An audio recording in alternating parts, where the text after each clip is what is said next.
قضا کول ډېره لویه ګناه ده.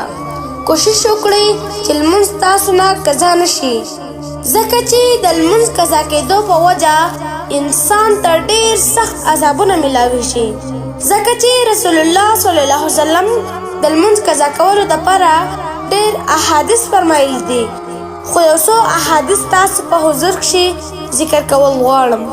د نبي کریم صلی الله علیه وسلم نه نقل کړل شوي دي چې څوک لمونځ قضا کړي، اگر چې هغه لمونځ بیا وروسته وکړي، بیا هم په خپل وخت نه کولو په وجه سره به یو حاکم په دوزخ کښې سوځي، او د حاکم مقدار 80 کالو دی، او یو کال 360 ورځې دی، او د قیامت یوه ورځ به د 1000 کالو برابره وي.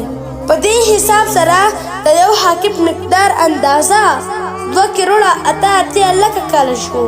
ای زما محترم ورونو او خویندو، تاسو سوچ او فکر وکړئ چې د یو لمونځ د قضا کېدو په وجه انسان ته دومره زیات عذاب میلاویږي، او حال دا دی چې په لمونځ باندې 10 منټه نه لګېږي، او بیا هم د انسان د دې نه غافل دی.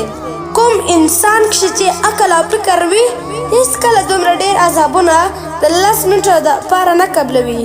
موږ او تاسو خو الحمدلله عقلمند خلک یو، باید موږ او تاسو په لمونځ کښې سستي ونه کړو، ځکه چې نن سبا په مسلمانۍ کښې صرف لمونځ پاته دی.